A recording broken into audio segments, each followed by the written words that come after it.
네, 여러분 안녕하십니까. 뉴스와이드 시작하겠습니다. 이준석 후보 측이 주장한 당권 거래 제한이 파장을 일으키고 있습니다.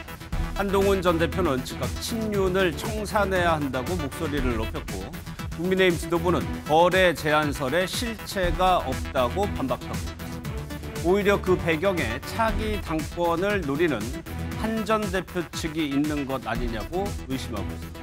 어제 윤 전 대통령의 부정선거 영화 관람을 두고도 친한계의 비판이 이어지고 있습니다. 이재명 후보는 윤 전 대통령이 등장하자 내란 응징이라는 표현을 다시 꺼내들면서 강공 모드로 전환하고 있습니다. 대선을 12일 앞둔 시점에서 이런 변수들이 선거에 어떤 영향을 미치는지 짚어보겠습니다. 먼저요, 당권 거래 제한과 관련해 이준석 후보의 발언부터 들어보도록 하겠습니다. 너에게 당권을 주겠다 이렇게 하는 사람도 없었을 뿐더러 와서 제발 당에서 역할을 해달라, 그러면 우리가 돕겠다 정도의 취지인 것으로 알고 있는데 친한동훈계 인사 중에 일부는 이거를 지금 대선 과정 중에 자당 내에서의 친윤과의 당권 투쟁에 사용하려고 하는 의도가 있는 것으로 보입니다. 국민의힘이 다시 한번 구제불능이다, 그냥 자기를 당권 싸움에 이용해서 친윤 공격한 데 쓰는 전직 당대표도 제 생각에는 그 당의 당원들에게 좋은 평가를 받기는 어려울 것 같습니다. 네, 세 분과 정치권 소식 짚어보도록 하겠습니다. 이동학 전 더불어민주당 최고위원, 장해찬 전 국민의힘 청년 최고위원, 김성열 개혁신당 선대본 대변인 나오셨습니다. 어서 오십시오. 예. 안녕하세요. 개혁신당에서 촉발된 이 사안이요, 조금 진위부터 좀 살펴봐야 될 것 같은데, 어제요 이동훈 개혁신당 공보단장입니다. 이런 표현을 SNS에 올렸어요. 당권을 줄 테니 단일화하자. 들어와서 당 먹어라. 이준석 후보에게 국민의힘이 제안했다는 건데, 김성열 대변인께 먼저 여쭤봐야 될 것 같아요. 네. 근데 이준석 후보는 지금 그런 제안 없었다고 얘기를 하고 네. 있거든요. 어떤 말이 맞는 겁니까? 글쎄요, 이준석 후보에게 직접적으로 얘기한 사람은 없는 것 같습니다. 예. 이제 아무래도 이동훈 공보단장이 전직 기자 출신이시고 그러다 보니까 국민의힘 의원분들과 좀 친분이 있으신 것 같고요. 예. 이제 그분들 중에 한 분이 뭐 말씀을 주셨는지 뭐 그런 것들은 사실 확인은 제대로 안 됩니다. 예. 하지만 적어도 후보에게 직접적으로 뭐 당권을 주겠다. 아니 당권이 뭐 자기들이 쥐고 있는 것도 아니고요. 어차피 예. 당원들이 선택하는 건데 그런 걸 가지고 이렇게 준다 만다 이야기하는 것 자체가 좀 말이 성립이 안 되는 것 같다라는 생각을 합니다. 주변에 얘기를 했다. 그런데 이동학 이거 단일화 같은 경우는 이준석 후보와 단일화하자는 후보 당사자에게 이런 제안이 가야 정상적인 거 아닌가요? 그게 전달이 안 됐다라고 보세요? 글쎄요, 전달이 됐는지 안 됐는지까지는 모르지만 예. 어쨌든 단일화를 원하는 쪽에서는 그 주변부부터 훑어서 들어가야 될 거 아닙니까? 그럼 저는 그런 단계에 있을 수는 있었다. 그리고 친윤 의원들의 경우는 당권을 줄 수 있습니다. 그리고 어떻게? 쫓아낼 수도 있습니다.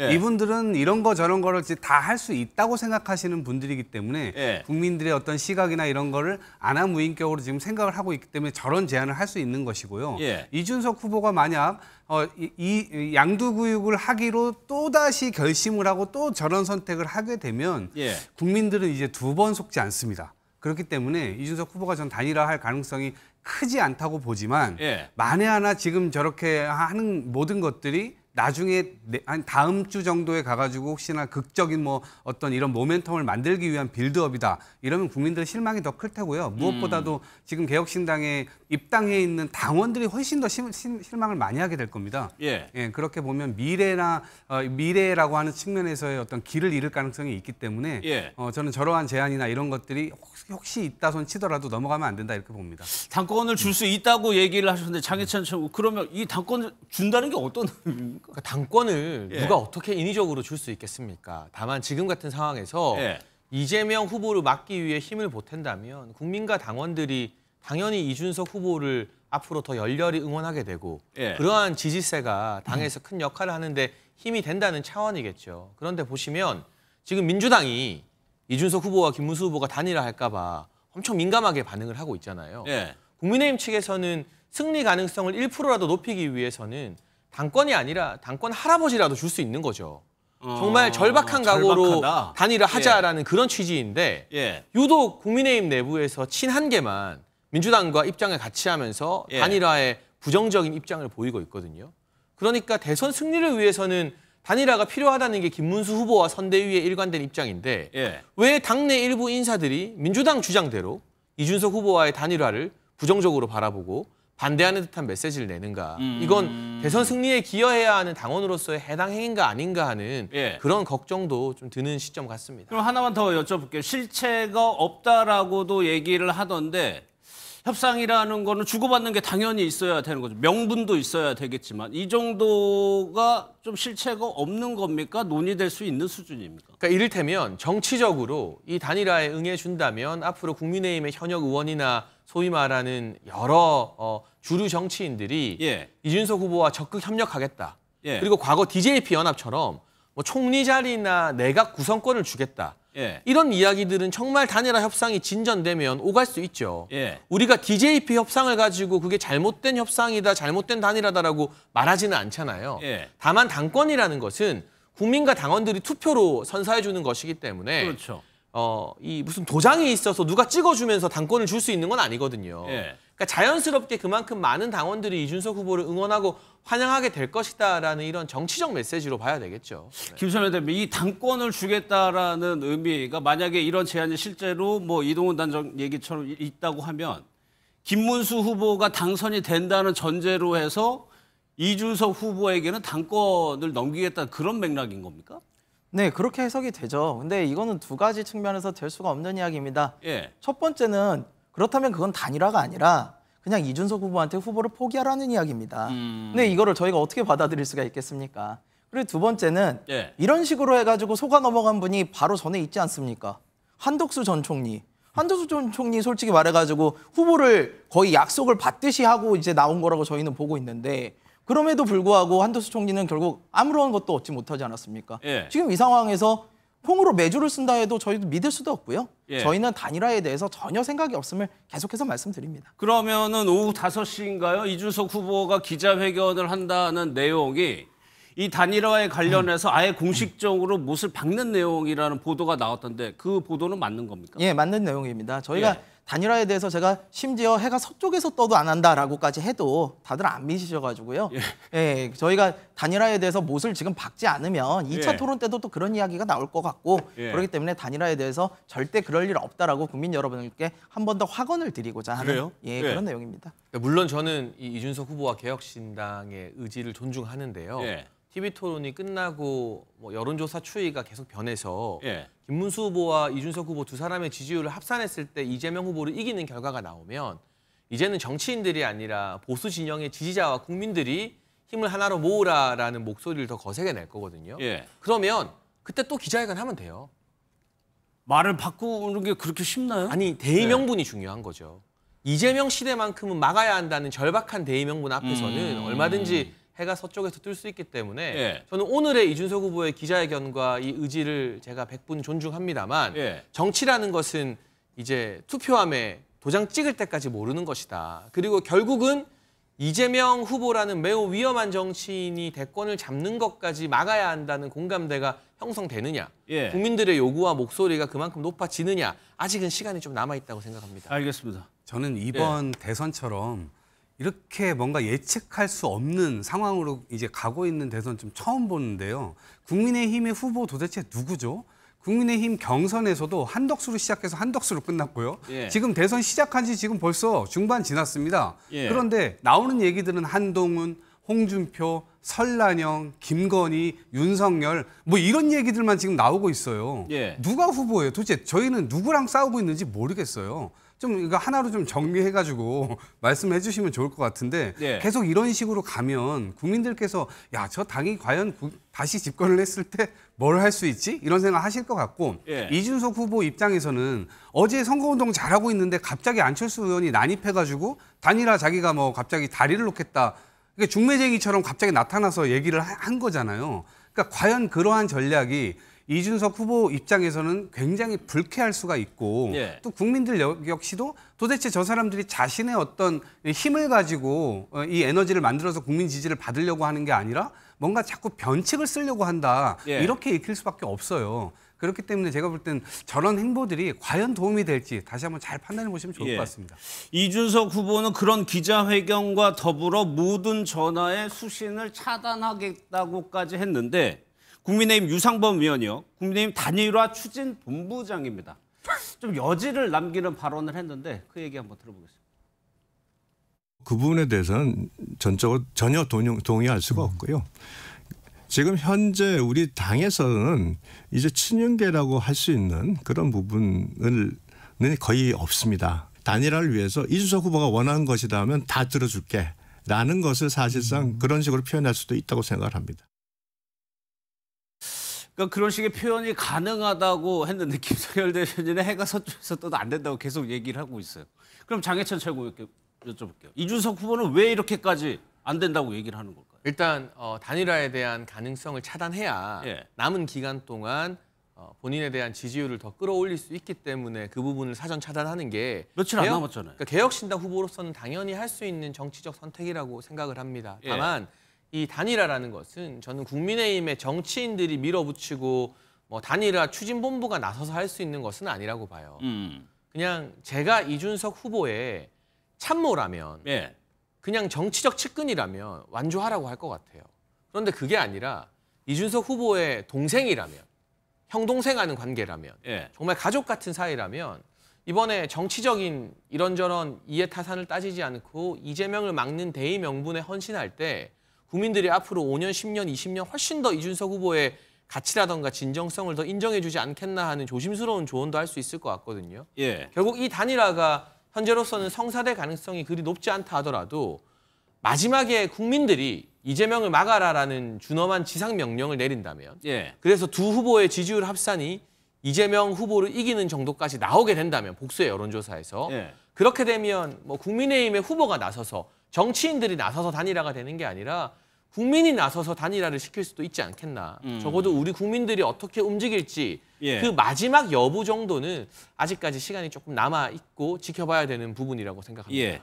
이동훈 개혁신당 공보단장의 말 중에 또 하나 친한계가 발끈하는 대목이 뭐냐면 한동훈 전 대표가 당권을 질까 봐 친윤들이 노심초사한다라고 적은 글에 대해서 친한계에서는 아주 비판적으로 보고 있습니다. 박정훈 의원이 어떻게 얘기를 했는지 한번 들어보겠습니다. 옛날에 미워했던 감정을 약간 잊어버렸을 수는 있는데 이준석 당권을 잡고 들어와서 당권 잡고 친윤들 내치려고 하면 더 미워지는 거예요. 그땐 또 한동훈이 덜 밉다고 하는 겁니다. 하하. 예. 자기들 생존, 숙주를 계속 찾기 위해서 노력하는 친윤들의 모습이다. 저는 그렇게 봅니다. 저 발언에 기초로 해서 좀 공통 질문을 한번 드려보도록 하겠습니다. 친윤과 이준석 후보의 관계도 그렇게 좋지는 않았고요. 한 전 대표와의 관계도 좋지 않습니다. 그렇다면 친윤은 누가 더 안 미울까? 이동호 최고는 어떻게 해요? 저는 지금 눈앞에 있는 미움이 훨씬 더 큰 미움이지 않을까 싶습니다. 눈앞에 한동훈 전 대표? 그렇습니다. 예. 한동훈이 일단 눈앞에 있기 때문에 훨씬 더 미울 것이고요. 예. 왜 그러냐면 기본적으로는 지금 어쩌면 국민의 상식을 좀 대변하는 지금 말들을 많이 하고는 있거든요. 예. 이를테면 지금 계엄과 탄핵 반대했던 것에 대해서 사과해야 된다. 윤석열 전 대통령과 김건희 부부 완전히 절연해야 된다.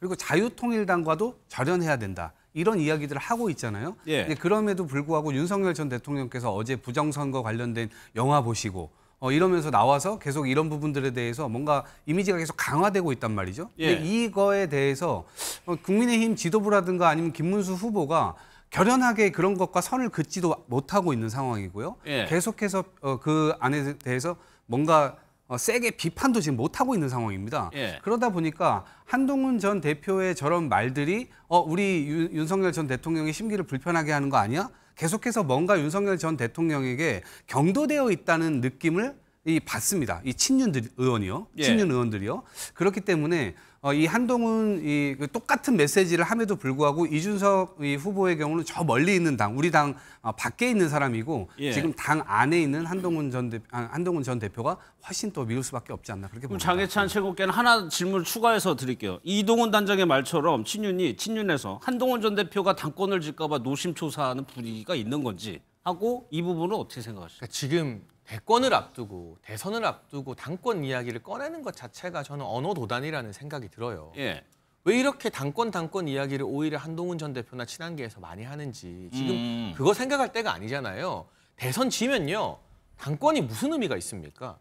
저는 네. 국민의힘이라는 정당이 해체 수준의 이 강제 개혁 과정에 들어갈 것으로 보는데 만약 패배한다면 그때 가서 이 알량한 당대표 도장이 무슨 의미가 있겠습니까? 그건 정말 아무 의미 없는 일인 것 같고요. 예. 지금은 대선을 위해서 모든 힘을 모아야 하는데 이준석 후보 같은 경우는 지난 1차 토론에서 이재명 후보의 여러 가지 약점 등을 적극 공략했죠.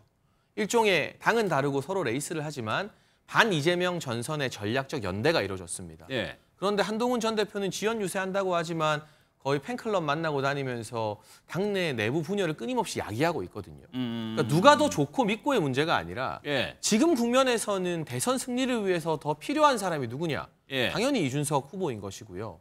그리고 또 한 가지 이제 그냥 비교를 해드리자면 예. 이준석 후보가 국민의힘 당내에 있을 때 우여곡절은 많았지만 대선과 지선을 승리로 이끌었습니다. 한동훈 전 대표, 이게 온전히 한 전 대표만의 책임은 아니지만 총선 역대급 참패를 했죠. 그리고 두 사람 다 그 당시에 주류였던 친윤 의원들과 사이가 썩 좋지는 않았습니다. 예. 다만 이준석 후보는 당 대표를 할 때 아무리 사이가 안 좋아도 전화를 안 받거나 문자 연락을 안 받지는 않았습니다. 한동훈 전 대표는 전화 안 받고 문자 답장 안 하는 걸로 유명한 분이죠. 아, 그래요? 그런 차이는 예. 좀 있다 정도는 제가 두 분을 다 겪어본 입장에서 예. 설명을 드릴 수 있을 것 같습니다. 대략적으로 분위기가 느껴지네요. 김성열 대변인은 어떻게 생각하세요? 글쎄요, 지금 보이는 것으로만 봐서는 제가 친윤 입장이면은 아무래도 한동훈 전 대표가 좀 더 밉지 않을까 싶네요. 네, 말씀하신 것처럼 지금 지원 유세라고는 하지만 예. 저는 지원 유세가 저런 형태의 지원 유세를 본 적이 없어요. 예. 솔직히 말해서 저거는 자신이 후보인 것 같은 그런 유세다라는 생각이 들고요.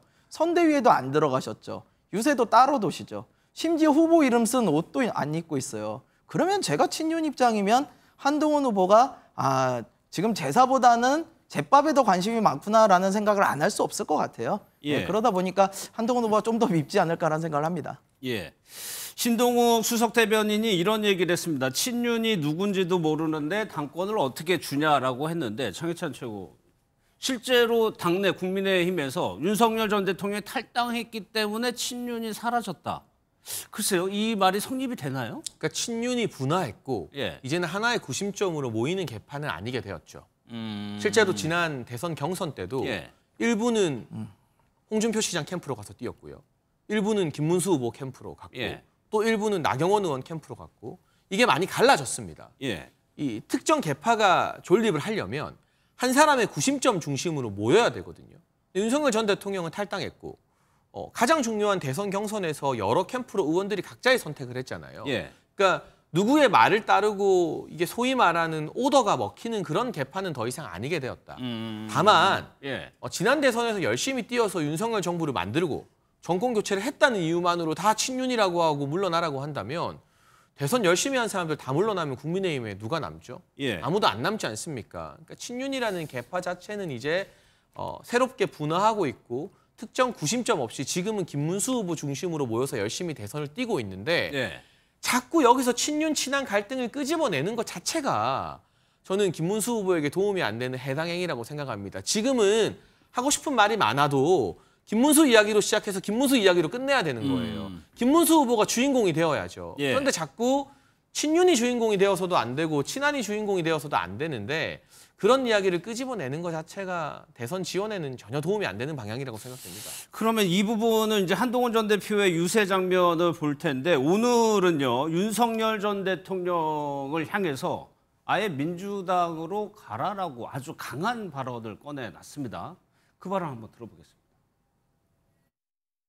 제가 여기 이렇게 빨간 옷 입고 입원 달고 호구처럼 나선 건 저 친윤 떨거지들의 호구가 되기 위한 게 아닙니다. 대한민국의 호구가 되기 위한 겁니다.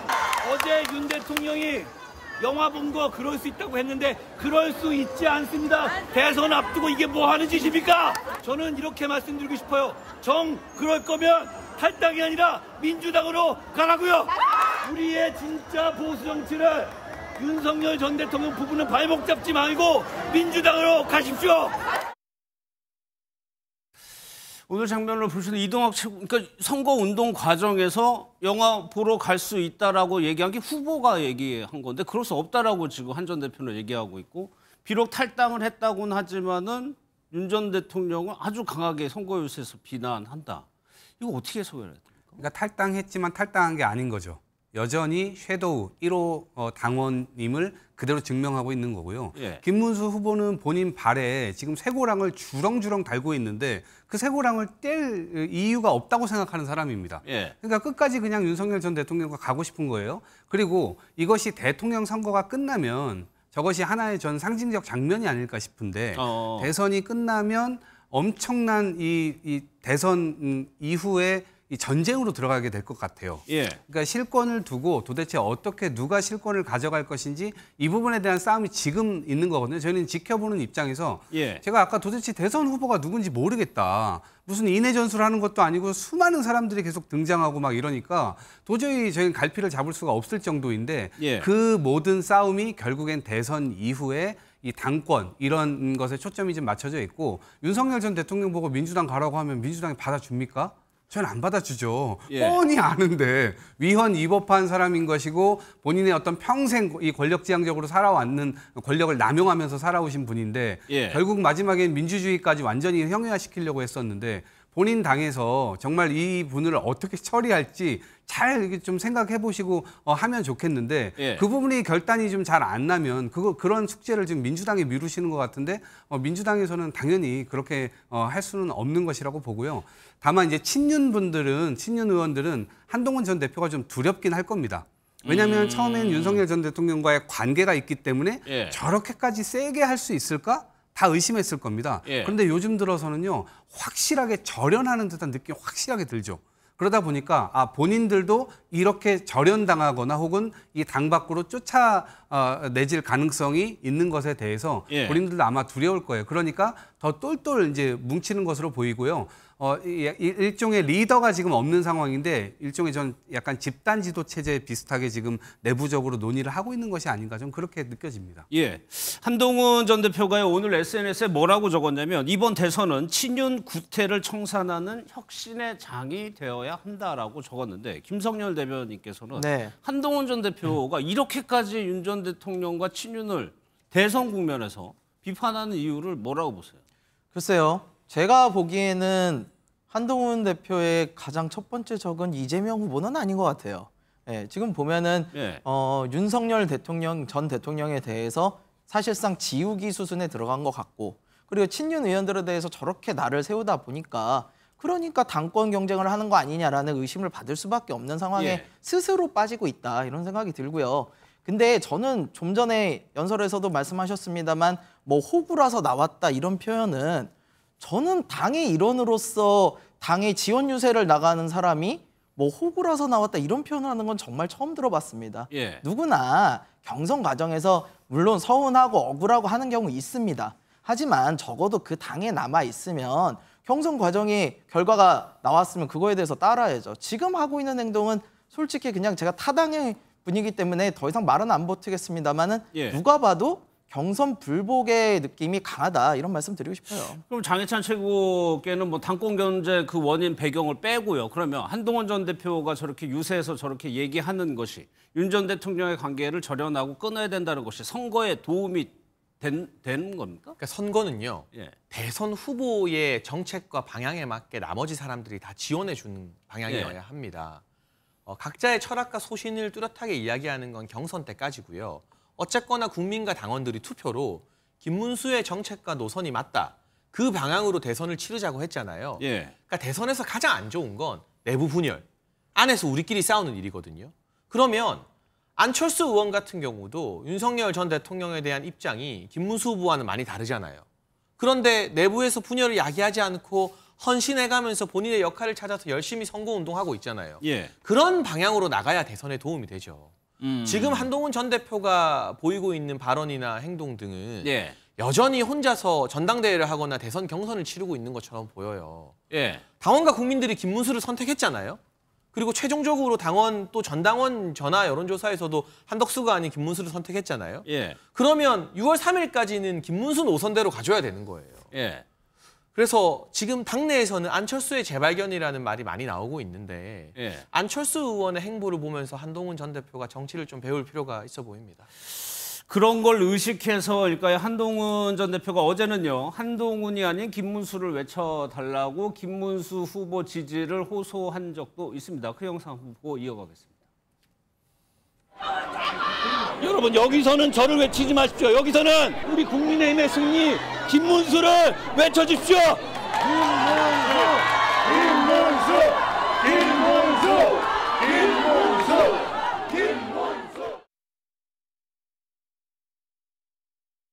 네.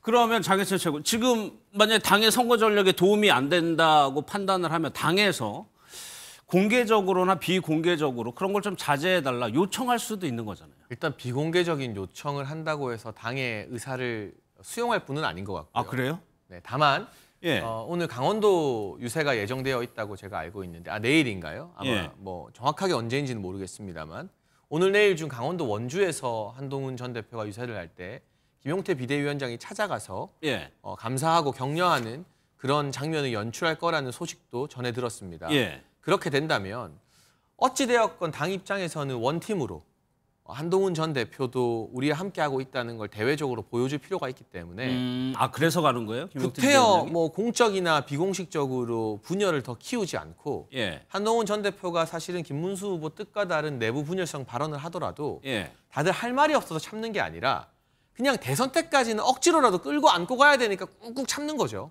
그리고 저는 그게 현명한 예. 태도라고 생각을 하고요. 우리가 솔로몬의 재판 예시를 정치권에서 많이 쓰게 되는데 그때 가짜 엄마는 아이 반을 가르라 했잖아요. 예. 진짜 엄마는 아이를 위해서 자신이 오히려 그 아이를 포기했습니다. 예. 지금 국민의힘의 정치인들도 당 지도부도 한동훈 전 대표의 저런 행태에 불만이 있지만 일단은 참고 우리가 하나 되는 모습을 보이고 내부 분열을 최대한 죽이는 것이 예. 김문수 후보의 대선 승리에 도움이 되기 때문에 어떻게든 6월 3일까지는 참고 인내하면서 하나된 모습을 보이려고 노력하지 않을까 싶습니다. 꾹꾹 참고 있다고 표현을 했어요. 나경원 의원 같은 경우에는 이재명 후보의 트로이 목마가 돼서는 안 된다고까지 한동훈 전 대표에게 얘기를 하고 있는데 그렇다면 물론 선거에서 이기면은 뭐 문제가 뭐 크게 안 되겠지만 이동학 최고위원. 네. 만약에 선거에서 진다면은 이게 꾹꾹 참은 게 터져 나올 수밖에 없는 거잖아요. 네, 그때는 이제 뭐 눈치 보고 자시고 할 것도 없죠. 이미 한동훈 전 대표는 제가 볼 땐 눈치를 안 보고 있는 것으로 보입니다. 본인의 노선이 달라질 게 없어요. 그런데 선거 끝나면 이제 서로 탓을 하기 시작할 겁니다. 그렇기 때문에 그것에 대해서 굉장히 큰 분열적 요소들이 지금 굉장히 많이 이제 퍼지고 있는 상황이고요. 예. 어찌 보면 이제 분당 대선이라고 할 만큼 이 과정은 국민의힘이 분화하는 것뿐만 아니라 자칫 잘못하면 저 세력이 분열돼서 완전히 분당될 수도 있겠다. 어느 한쪽이 짐을 싸서 바깥으로 나가야 되는 상황이 생길 수도 있습니다. 예. 그러면 지금 보수 정당이라고 할 만한 것이 지금 개혁신당하고 국민의힘인데 국민의힘이 반으로 또 분화된다. 친한과 반한으로 분류가 된다. 예. 이렇게 될 경우에는 또 정당이 한 3개쯤 되는 겁니다. 이런 상태에서 과연 제가 볼 땐 보수적인 어떤 목소리라든가 아니면 뭐 정책이라든가 이런 것들을 낼 계제는 안 되어 보이고요. 예. 오히려 자중질환에 빠져서 자기들끼리 계속해서 싸우거나 혹은 국민들께서 별로 동의하지 않는 윤석열 전 이 대통령도 2년 반 재임하는 동안 계속해서 이재명 전 대표만 계속 바지가랑이 붙잡고 넘어뜨리려고 하다가 본인이 넘어졌거든요. 예. 그러니까 지금 대선을 보면 국민의힘에서도 그렇고 나경원 뭐 지금 페이스북 메시지도 봤습니다만 이재명 후보에 맞서서 우리가 똘똘 뭉쳐야 된다라고 철진한 트로트 가수 그 가요 트는 느낌이란 말이죠. 예. 그러니까 그런 것들이 과연 국민들께 이 가슴으로 와닿겠는가 이걸 다시 한번 생각을 해보고 아마 선거 이후가 되면 저는 본격적으로 사람들이 이제 본심을 드러내서 지금보다 더 가열차게 싸울 거다 이렇게 봅니다. 그러니까 이런 논란이요. 이준석 후보는 뭐라고 오늘 또 얘기를 했냐면 친한계가 당권 거래소를 당권 투쟁에 이용하려는 거 아니냐. 이걸 두고 또 국민의힘에서는 국민의힘의 내부 분열을 노리는 이준석 후보의 전략 아니냐라는 지적이 나오는데 김성열 대변인께서는 어떻게 생각하세요? 실제로 이런 걸 노리고 있는 겁니까? 글쎄요. 저희가 한동훈 대표 보고 올해 그 김문수 후보 이름 없는 옷 입고 다니라고 한 적 없습니다. 예. 본인이 그렇게 일을 하시면서 의심받는 일을 하시고 계시면서 저희 탓을 하시면 안 되죠. 그래서 이 부분은 저희는 그냥 있는 그대로의 사실을 얘기하고 있는 거고 이 문제의 본질은 이겁니다. 저희는 단일화를 하지 않겠다고 얘기를 하고 있는 겁니다. 예. 그런데 계속해서 짝사랑도 좀 도가 지나칠 정도로 저희한테 계속해서 단일화 요구를 하시는 쪽에서 우리가 하도 견디다 못해서 야 진짜 그만 좀 해라라고 한 얘기를 또 자기들끼리 당권 다툼에 이용해 나가고 근데 이런 당에서 어떻게 민주당을 상대로 해서 이길 수가 있겠습니까? 그러니까 저는 이런 단일화 이야기 자체가 이기지도 못할 단일화를 왜 계속 얘기하는지. 그리고 빅텐트는 무슨 빅텐트입니까? 지금 내부에서 한동훈 대표 오늘 그렇게 올리셨더라고요. 뭐 홍준표는 하와이 가 있고 한덕수는 잠수 타고 뭐 윤석열은 뭐 영화 보러 가고 뭐 이런 식으로 올리셨더라고요. 그러니까 그렇게 내부에서의 단합도 안 되는 상황에서 왜 저희하고 단일화를 자꾸 이야기하시는지 좀 이해가 안 갑니다. 계속해서 단일화를 강하게 거부하시네요. 그렇다면 어제 윤석열 전 대통령의 부정선거 영화 관람에 대해서 당 내부에서 좀 분위기가 안 좋다고 하는데 김문수 후보는 좀 다소 긍정적인 표현을 했죠. 어제 얘기를 좀 한번 들어보겠습니다. 영화도 많이 보시고 또 사람도 많이 만나시고 그런 게 좋은 거 아니냐 이런 생각합니다. 선거관리위원회가 일부 불신을 받는 점이 있고 다툼이 있습니다. 그러나 부정선거의 소지를 없애고 국민들이 아주 깨끗하고 투명하고 공정한 투표를 하실 수 있도록 제가 노력을 계속하겠습니다. 어제 윤 전 대통령이 영화를 관람하고 국민의힘 내부에서는 좀 부글부글하고 있다라는 기사들이 많이 나왔는데 장해찬 최고위원 실제로 후보는 조금 결이 다른 얘기를 했어요. 윤 전 대통령에 대해서 그러면 후보의 생각을 당이 따라가야 되는 겁니까? 그러니까 이제 김문수 후보 입장에서는 중도 확장을 하는 만큼 보수 우파의 결집도 중요한 과제이기 때문에 운동장을 넓게 쓸 수밖에 없는 것이고요. 예를 들면 이재명 후보 같은 경우는 통진당의 후신으로 평가받는 진보당 후보와도 단일화하지 않았습니까? 그걸 가지고 언론이나 정치권에서 극자와도 손을 잡았다라면서 막 공세를 펼치진 않아요. 국민의힘도 중도 확장을 위해서 노력하지만 또는 강성 성향을 가진 전통적 보수 지지층이나 우파 성향의 유권자들도 품어야 되는 숙명을 가진 보수 정당이 국민의힘이기 때문에 때로는 오른쪽 날개를 조금 넓게 펼쳤다 해서 그걸 모두 다 극우몰이로 몰아붙이게 된다면 민주당에 비해서 국민의힘만 운동장을 좁게 쓸 수 있는 우려도 생기는 거거든요. 그러니까 김문수 후보 입장에서는 신중하게 본인이 중심을 잡고 두루두루 운동장을 넓게 쓰겠다는 그런 의사의 표현 아닌가. 근데 전반적으로 윤석열 전 대통령이 대선 과정에서 주목을 받거나 공개 행보를 하는 것에 동의하는 선대위 관계자나 국민의힘 의원들은 없을 것이고요. 이건 철저하게 김문수 대 이재명의 선거로 더 많은 화제가 되어야 하기 때문에 앞으로는 아마 김문수 후보와 이재명 후보 사이의 어떤 경쟁력 비교가 주된 관심사가 되도록 선대위와 당 차원에서 더 많은 노력을 기울일 것이라고 생각합니다. 그런데 김문수 후보의 과거 발언을 한번 찾아보니까 이동호 의원님, 실제로 김문수 후보도 좀 부정선거에 대해서 좀 의혹을 가지고 있는 것 아니냐, 그런 인식이 좀 있는 거 아니냐는 지적도 나오더라고요. 있는 거 아니냐가 아니고요. 있습니다. 저분이 이제 태극기 들고 이제 이 부정선거 집회를 직접 주도하셨던 분이잖아요. 그렇기 때문에 저 메시지가 나오는 것이고요. 가운데로의 확장 자체가 불가능합니다. 그러니까 오른쪽을 계속해서 하는 겁니다. 그런데 저는 이게 약간 전광훈 프로젝트라는 이름을 좀 쓰고 싶은데 이미 2020년도에 이 전광훈 씨와 함께 만들었던 자유통일당이라는 정당의 초대 대표가 김문수 후보입니다. 그렇기 때문에 지금 쭉 그런 과정, 일련의 과정들이 이어져 왔고요. 그리고 계엄과 탄핵 국면에서 자유통일당 당원들을 중심으로 또 그 부정선거를 신봉하는 그 지지층 중심으로 국민의힘에 지금 굉장히 많이 침투를 했습니다. 윤석열 전 대통령을 타고 굉장히 많이 침투를 한 상황이에요. 그러다 보니까 국민의힘이 완전히 오른쪽으로 계속 지금 가고 있는 상황이고 김문수 후보를 최종 대통령 후보로 또 이렇게 선출함과 동시에 그것이 거의 완성되어가는 지금 단계로 와 있습니다. 그렇기 때문에 극우 정당으로 계속해서 저희들이 이제 단순한 프레임을 하는 것은 아니고 이것은 그럴 만한 비판 소지가 있다라고 보는 것이고요. 부정선거라고 하는 것을 못 믿기 시작하면 이 대한민국의 시스템 그 어떤 것도 믿기가 어려울 겁니다. 그런 상황에서 집권해가지고 국민들께 법 지켜라 이렇게 얘기할 수 있습니까? 그게 이제 불가능한 거죠. 그렇기 때문에 저는 이 전광훈 프로젝트가 현재까지는 성공적으로 국민의힘에 안착하고 있다라고 이제 저는 평가를 하고 싶습니다. 그럼 김성열 대변인, 이런 문제들도 단일화하는 데 있어서 걸림돌이 되는 거잖아요. 개혁신당에서는. 물론입니다. 이준석 후보가 국민의힘 당대표였던 시절에 가장 많이 주력을 했던 일 중에 하나가 부정선거론자들과의 절연을 하는 거였어요. 근데 지금 사실은 김문수 후보가 지금의 생각이 어떻게 변했는가까지는 제가 잘 모르겠습니다만 이전까지만 해도 광화문에 계셨잖아요. 예. 정광훈 목사 그 무대에 같이 올라가셨었잖아요. 거기서 부정선거와 관련된 이야기 많이들 하셨던 거 아닙니까? 그런 분께서 아직도 그런 내용들을 버리지 못하고 있는 것이 아닌가라는 의심은 너무 자연스러운 것 같아요. 예. 그리고 지금 작전을 보면 김용태 비대위원장은 그런 부분에 대해서 끊어내야 된다. 뭐 이렇게 얘기를 하면서 중도 확장용으로 쓰고 예. 본인은 보수 우파 쪽으로 계속해서 중심을 두고 있는 듯한 일종의 투트랙 전략을 쓰는 것처럼 보이는데요. 예. 이게 저는 이런 식으로 좀 안 하셨으면 좋겠어요. 이게 김용태 위원장이 지금 얼마나 많이 당 내부에서 공격을 받고 있는지 아십니까? 유세 현장 가면요. 김용태 위원장 욕하시는 분들이 너무 많아요. 근데 왜 젊은 정치인을 저렇게 총알바지로 쓰십니까?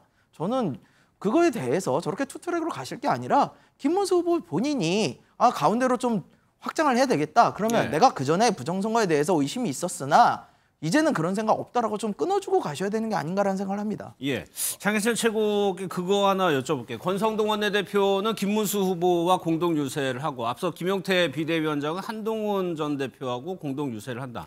이거는 어떻게 뭐 다른 별다른 의미가 있는 겁니까? 그러니까 아무래도 김용태 위원장이 국민의힘 내부에서 좀 더 젊고 예. 중도 지향적인 의원을 대표하는 성향이기 때문에 한동훈 전 대표 입장에서도 김용태 위원장이 본인의 유세 현장에 온다는데 오지 말라고 거부할 명분이 사실 없거든요. 그러니까 조금 더 어떻게 보면 전통 지지층의 소구력이 있는 층과 또 새로운 중도 확장을 잘 할 수 있는 층끼리 일단 그룹을 맺는 거 아닌가. 그래서 김용태 위원장이 가교 역할을 잘한다면 한동훈 전 대표가 김문수 후보랑 같이 유세를 한번 하는 것도 국민의힘 지도부가 바라는 그림이겠죠. 그렇겠죠. 그것을 위한 사전 밑그림 그리기가 아닐까 싶은 생각이 또 들고요. 그리고 다만 앞서 또 부정선거 이야기를 많이 해주셔서 제가 몇 가지만 첨언하면 방금 전에 일부 언론 단독 보도들이 났는데요. 예. 뭐 김문수 후보가 사전 투표할 거라고 합니다. 윤석열 전 대통령도 사전 투표를 했고요. 예. 그러니까 이 선거 부정을 의심하는 분들이 가장 많이 우려하는 게 사전 투표인데 예. 김문수 후보가 직접 나서서 사전 투표 날 투표권을 행사하게 되면 아무래도 당 안팎의 부정선거라던가 이런 부분들 우려를 해소하는 데 도움이 그래요? 되지 않겠는가. 다만 그것과 별개로 선관위의 여러 가지 무능한 행태들, 뭐 채용 비리라던가 예. 선거 관리의 뭐 소쿠리 선거 이런 부분들을 우리가 엄정하게 따지고 개혁하자는 것은 예. 여야 할 거 없이 한 목소리를 내야 될 부분이라고 생각합니다. 알겠습니다.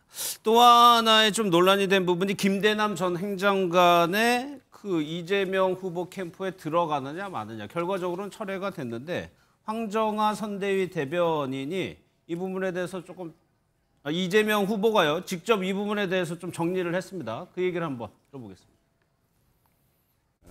정당이라고 하는 게 반드시 진보적 색채의 정책만 가지고 국가 경영을 할 수가 없죠. 또 보수적 성향의 인사도 진보적 성향의 인사도 다 필요합니다. 그런데 김대남 부분은 그건 실무선의 실수 같습니다. 제가 선대위의 진상이 실제 어떻게 된 것인지 또 필요하면 좀 통합의 가치를 훼손하는 좀 경솔한 조치로 보여지기 때문에 재발 방지책 또는 필요하다면 문책도 검토하라고 얘기해 놓은 상태입니다. 이동호 씨, 이 김대남 전 행정관 관련한 일은 어떻게 해서 이렇게 된 걸까요? 글쎄요. 전 뭐 선대위 안에 누군가가 뭐 이게 연결고리가 있었던 것 같긴 하나 예. 이 부분이 일종의 선대위에서 필터링 없이 그냥 올라왔던 것 같습니다. 그렇기 때문에 그 부분에 대해서는 일단 어제도 굉장히 많이 이걸로 시끄러웠거든요. 그렇죠. 네, 일종의 저는 그것이 시끄러워져서 걸러지는 그 과정을 거치면서 예. 오히려 민주당의 인사 원칙이라든가 아니면 통합 그리고 더 멀리 확장 이런 것들을 함에 있어서도 아무나 그냥 받아들이는 그런 걸로 가서는 안 된다라는 원칙이 일정 부분 좀 작용한 것이 아닌가 싶고요. 예. 특히나 이 김대남 씨는 어제 2명의 후보 지지 선언을 했거든요. 예. 네, 처음에 우리 이재명 후보 지지 선언을 했다가 이게 문제가 돼가지고 이제 완전히 결렬이 되니까 예. 결국에는 다시 김문수 후보를 지지 선언했거든요. 예. 근데 이분이 과연 국민의힘에서도 올바르게 뭔가 이렇게 받아들여질 인물인지에 대해서는 잘 모르겠습니다. 이걸 다시 국민의힘에서도 좀 판단해 보실 것 같은데 이분은 김건희 여사 뭐 픽으로 들어갔었다 뭐 이런 얘기들도 있고 근데 예. 특히나 그 녹취에 나왔을 때도 김건희 여사 쪽 입장에서 계속 고려를 하면서 오히려 윤석열 전 대통령에 대한 칭호나 이런 거를 전혀 하지 않았어요. 여사한테는 하는 칭호를 윤석열 전 대통령에는 하지 않았고요. 오히려 한동훈 쪽을 공격해 주면 좋다. 뭐 이런 얘기들을 막 했었거든요. 예. 그렇기 때문에 정치적으로 일종의 뭐 이렇게 오염된 어떤 인사가 아닌가라는 생각이 좀 들고 예. 이런 분들을 민주당에 모시는 거는 그건 과하다 해서 지지층에서도 굉장히 큰 반발이 있었고요. 그렇게 해서 이제 저는 약간 정리된 것이 아닌가 싶습니다. 알겠습니다. 어제 윤석열 전 대통령이 등장하면서 이재명 후보가요, 내란 얘기를 다시 한번 꺼내면서 강경 모드로 좀 전환을 한 듯한 분위기입니다. 유세 현장 목소리 들어보겠습니다. 이번 6월 3일은 압도적인 승리의 날이라고 하면 안 됩니다. 압도적인 응징의 날입니다. 압도적으로 응징해줘야 합니다, 여러분. 여전히 이 내란은 끝나지 않고 지금도 2차, 3차 내란이 계속되고 그 내란의 잔당들이 4차, 5차 내란을 꿈꾸고 있습니다. 6월 3일에는 이 내란을 완전히 진압합시다. 이재명 후보는 통합을 그동안 좀 강조해 왔죠. 그런데 어제 같은 경우에는 내란을 완전히 진압을 하자라고 했는데 김성열 대변인, 그러면 이번 선거 구도가 애초에 탄핵으로 치러진 선거이기 때문에 이 구도 자체가 지금 더 굳어지는 듯한 뭐 분위기 느껴지거든요. 네, 맞습니다. 지금 제가 보기에는 이재명 후보가 그전까지는 통합이니 뭐 정치 보복 안 하겠다더니 예. 이런 식의 유화책을 좀 써왔는데 TV토론 이후 좀 위기감을 느끼신 게 아닌가라는 생각을 합니다. 그래서 이제 다시 이 국면을 내란 종식, 즉 탄핵으로 인한 선거다라는 거를 국민들에게 각인을 시키고 예. 그래서 국민의힘은 될 수가 없다라는 이야기를 하고 싶으신 게 아닌가 싶어요. 근데 저는 다른 분은 모르겠으나 이재명 후보께서 저렇게 압도적으로 응징한다라고 하니까 사실 좀 개인적으로도 그렇고 공포감이 좀 듭니다. 왜냐하면은 다른 부분을 떠나가지고 지금 대법관에 대해서 정수를 늘린다.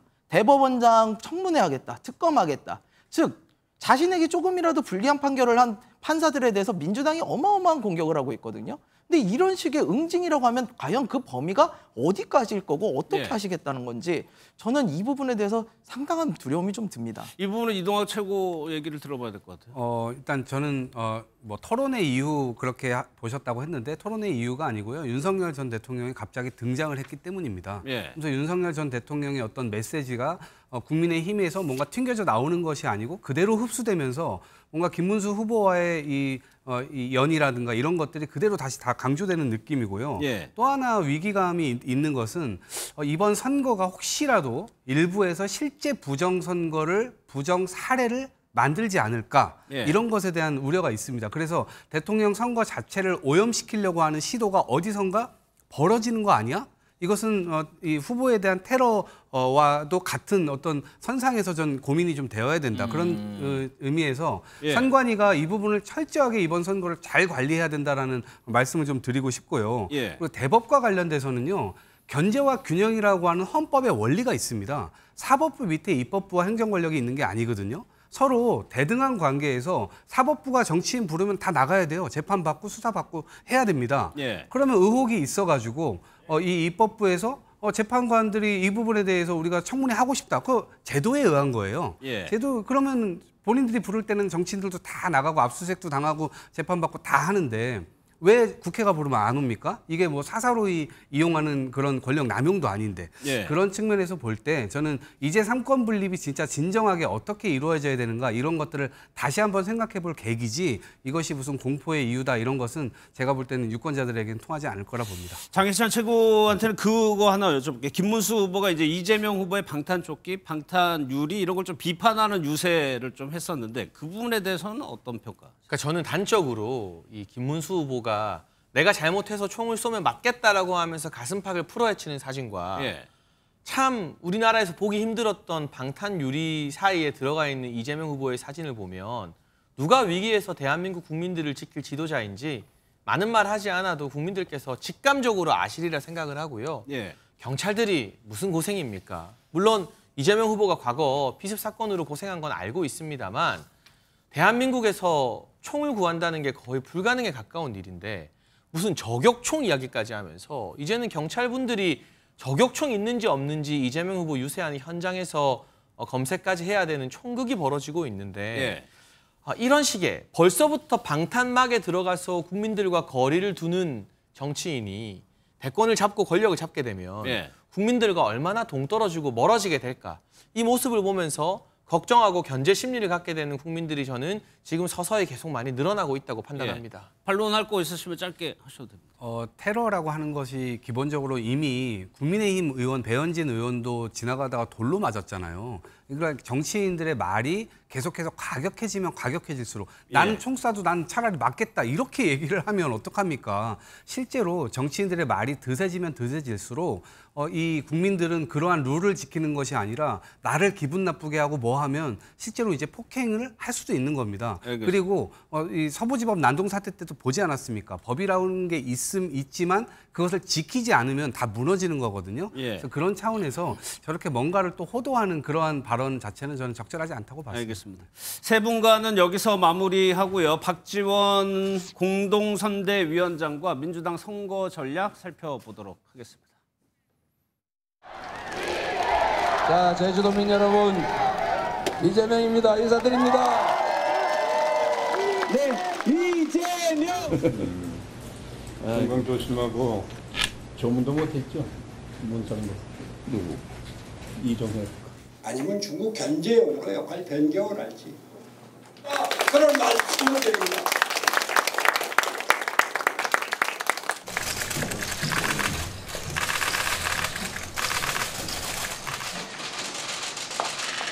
예, 이제 촬영. 아마 처음 그런 거 트위터로 가셨어요. We have Kim at 41 and 42, and you have. That's just my tactics then. So 네, 박지원 민주당 공동선대위원장 나오셨습니다. 어서 오십시오. 예. 네, 오랜만입니다. 예. 최근에 여론조사에서는 이제 이재명 후보가 오차범위 밖에서 이제 이기고 있다가 오늘 보면은 조금 줄어들었다는 조사도 나오고 있는 것 같고 이재명 후보의 대세론 이런 판세 변화가 앞으로 있을 거라고 보세요? 아니면 그냥 쭉 갈 거라고 보세요? 좀 변하겠죠. 예. 그리고 김문수 후보도 이제 집토끼가 보이고 있고. 예. 그래서 저는 항상 선거는 출렁거리니까 이재명 후보가 말씀한 대로 선거하고 골프는 고개 쳐들면 지니까 겸손하게 그런 모드로 이재명 후보는 나가리라고 예상합니다. 예. 그런데 12일 남았단 말이에요. 그럼 출렁거릴 수 있는 어떤 변수가 있다고도 보시는 거겠죠, 그러면? 저는 그렇게 보지 않습니다. 물론 혹자들은 김문수, 이준석 단일화로 이렇게 출렁거리는 것을 만들려고 하는데 예. 저는 단일화되지 않는다고 봐요. 안 될 거라고 보세요? 안 돼요. 이준석이 만약 단일화를 하면은 그의 미래는 없습니다. 이준석 후보의 미래가 없다고요? 그렇죠. 그러니까 만약 단일화를 김문수 후보는 한덕수도 이겼고 단일화 하다가 또 후보 되니까 도망치잖아요. 예. 굴복시켰잖아요. 이준석은 한덕수가 아닙니다. 나이는 어리지만 한 수 위예요. 예. 그렇기 때문에 단일화를 그렇게 원한다 하면은 김문수 후보가 이준석 후보한테 단일화 해주면 되겠죠. 그렇지만 그런 일은 없을 거니까 예. 저는 단일화는 없다. 그리고 이준석 후보는 어떻게 됐든 젊은 정치 지도자로 10% 내만 이번 득표를 받으면은 예. 아주 성공하는 거예요. 그래서 저는 뭐 평소에 좀 알기 때문에 네. 좋은 메시지 그리고 국민들에게 좋은 인상을 남겨라 했는데 좀 유감스럽게 지난 TV 토론에서 좀 깐죽거리더라고요. 그래가지고 예. 실패가 있지만 내일 토론에서는 잘 하리라고 봐요. 그러면 오히려 김문수 후보보다 이준석 후보의 지지율 상승 가능성이 조금 높다고 보세요? 상승은 지금 두 분 다 하고 있지만은 예. 이준석 후보가 김문수 후보보다 더 높아질 거다. 그건 또 없고요.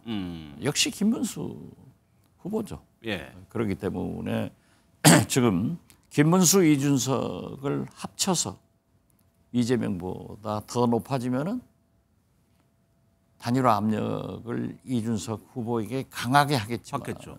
예.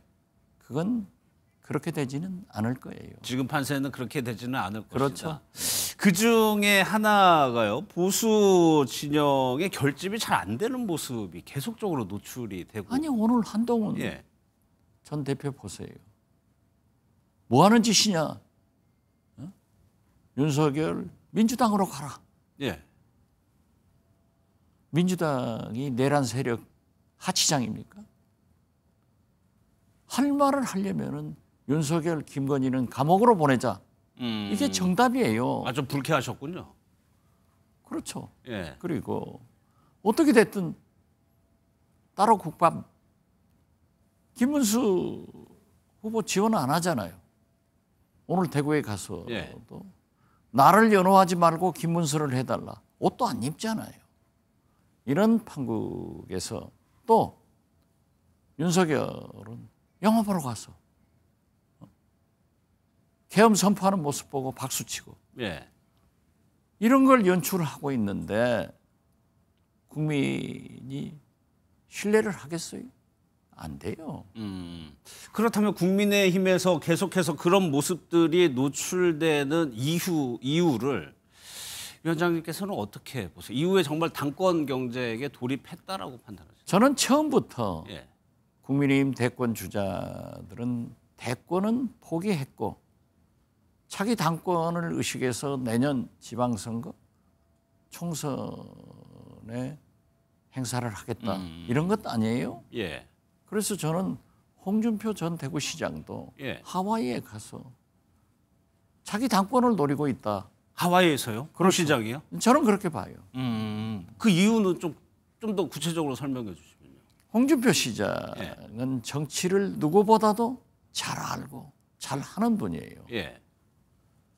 대구시장을 하면서도 손가락이 바빠가지고 마치 여의도의 현역 국회의원처럼 했잖아요. 예. 후보가 돼서는 입하고 손가락이 바쁘더니 이제 하와이 가서 예. 넥타이까지 바쁘더라고요. 그런데 명태균 게이트에 관련이 있기 때문에 저는 드랍을 했다. 즉 사퇴를 했다 이렇게 보는데 자기가 정계 은퇴 탈당을 한 것은 예. 일단 검찰 수사를 피하자. 그리고 하와이로 간 거예요. 예. 그러나 홍준표 시장의 머리에는 이번 김문수 후보는 패배하고 보수는 괴멸한다. 왜? 내란이냐? 내란 종식이냐? 이 심판 아니에요? 예. 어떠한 보수도 어떠한 중도도 내란만은 안 되겠다 하는 게 국민 생각이에요. 예. 그런데 그걸 추정을 하고 있는데 되겠어요? 그러면은 우리가 이승만 3.15 부정선거 결과 자유당에 박정희 유신 독재의 공화당에 박근혜 국정농단 비리가 촛불로 예. 소멸됐잖아요. 예. 역사 속으로 들어갔단 말이에요. 그러니까 홍준표 시장은 이번 대선 끝나면은 예. 국민의힘은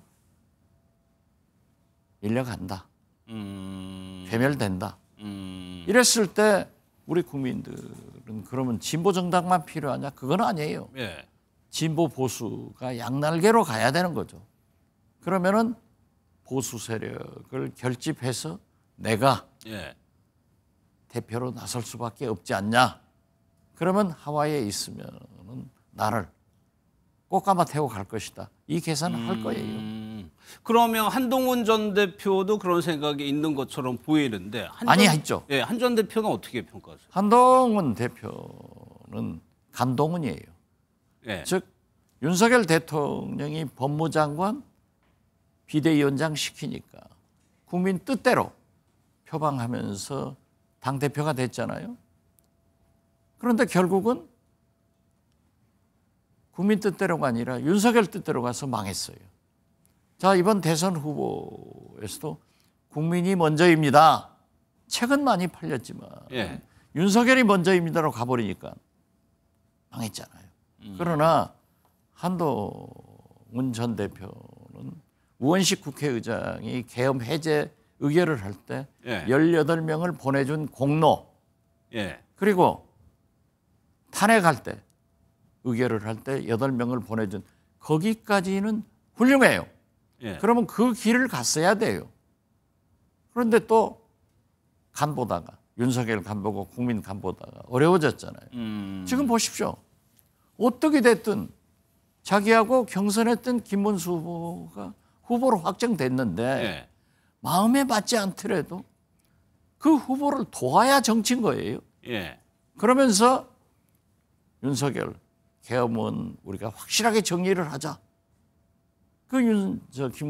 김문수 후보한테 그렇게 얘기를 하는 게 옳지. 예. 아니 옷도 안 입고 부산 경북 다니면서 윤석열 그렇게 하려면은 민주당으로 가라. 예. 김문수 연호하지 한동훈 연호하지 마라. 뭐 하는 짓이에요? 그게 당내에서 지지를 못 받을 못 거라고 받죠. 그리고 보시는 거죠? 그분은 배신자 프레임에 꽉 갇혀 있는 거예요. 안 돼요. 그렇게 정치하면은. 그러면 그런 측면에서의 해석은 어떻습니까? 이재명 후보가 대선에서 승리해서 집권을 하게 되면 대야 관계라는 것이 상당히 중요해질 텐데. 중요하죠. 그것이 한동훈 전 대표보다는 홍준표 시장이 좀 더 협력이 잘 될 거다? 이런 측면에서 해석. 그것은 우리가 생각하고 권력에서 개입하면 안 돼요. 예. 국민의힘 보수는 보수에서 결정하는 거예요.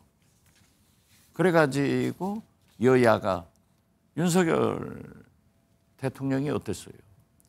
보수와 진보 양날개로 민주주의는 가는 거 아니에요?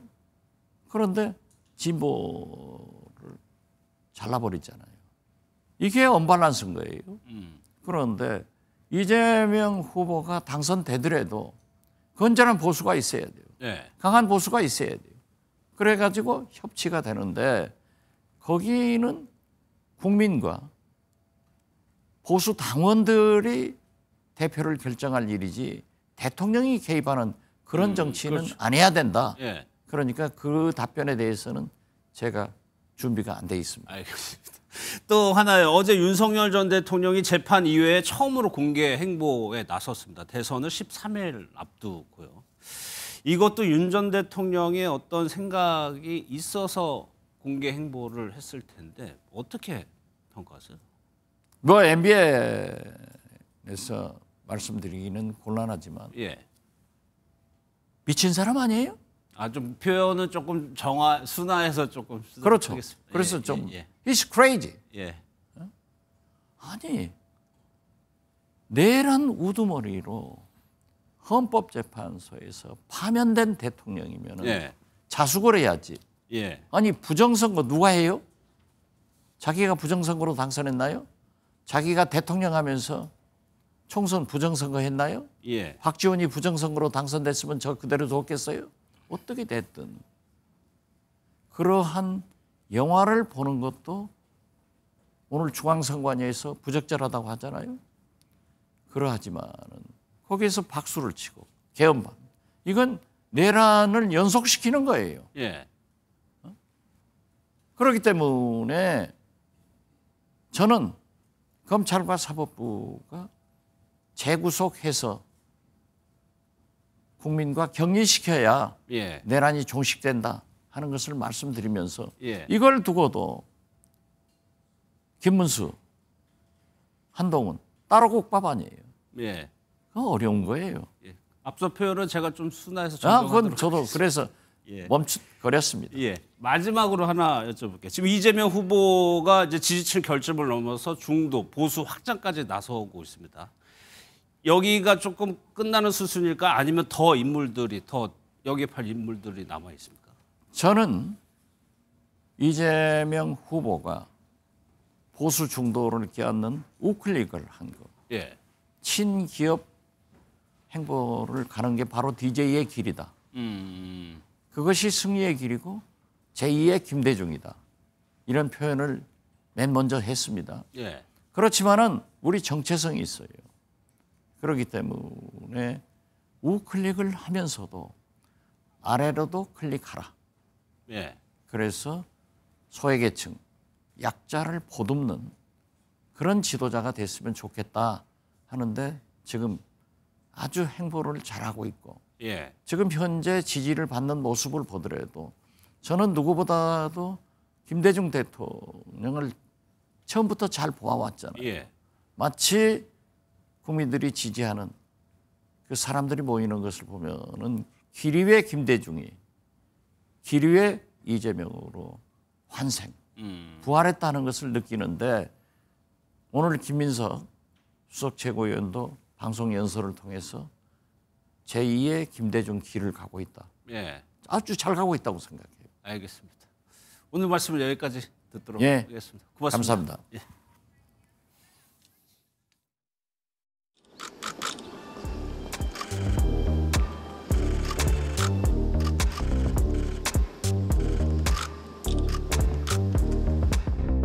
국민의힘은 김건희 여사의 과거 행위에 대한 국민의 우려를 헤아리지 못한 점에 대해 국민 앞에 정중히 사과드립니다. 국민의힘은 이 문제를 깊이 반성하며 근본적으로 변화하겠다는 다짐을 드리겠습니다. 대통령 영부인에 대하여 국민의 알 권리 차원에서 투명한 검증을 준비하겠습니다. 이 얘기는 안 하려고 했는데 배우자 토론이 뭡니까 그게? 김건희 여사에 대해서는 왜 말하지 못하는 거예요? 배우자가 정치합니까? 우리가 대통령 배우자 선거합니까? 발상이 기가 막히지 않습니까? 대한민국의 민주주의 수준을 너무 떨어뜨리고 우리를 수치스럽게 하잖아요. 세 분과 이어가도록 하겠습니다. 강승희 아나운서, 손정혜 변호사, 이경민 변호사 나오셨습니다. 어서 오십시오. 예. 오늘도요 김건희 여사 관련한 수사 상황 좀 살펴보도록 하겠습니다. 어제 저희가 명품백 교환하는 과정 설명해 드렸는데 강승희 아나운서 지금 어제는 하나인 줄 알았는데요. 네. 명품백이 2개로 지금 나오고 있습니까? 네, 검찰이 확인한 바에 따르면 이 명품백이 총 2개로 지금까지 확인이 됐습니다. 예.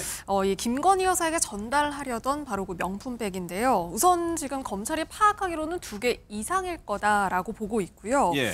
우선 지난 2022년 4월과 7월에 통일교 전 간부가 이 2차례 명품백을 이걸 구입한 거를 확인을 했습니다. 예. 그리고 이 가방이 이 건진 법사인 전모 씨에게 전달이 됐고요. 그리고 이 김건희 여사의 수행비서 유모 씨에게도 이 전달된 사실까지 검찰이 확인을 했습니다.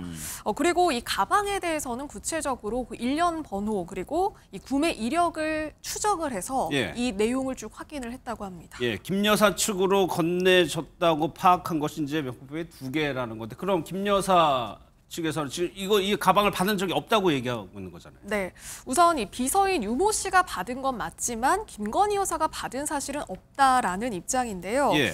그러니까 이 건진 법사 전모 씨의 심부름을 해준 거다. 그러니까 김 여사가 받은 사실은 없다라고 확인을 했습니다. 예. 그러니까 구체적인 주장에 따르면요, 그러니까 가방이 최종적으로 김 여사 그 비서, 그러니까 유모 씨에게 전달된 건 맞지만 어쨌든 본인에게 김건희 여사에게 전달되진 않았기 때문에 가방을 받은 사실은 없다라고 주장을 하는 걸 보입니다.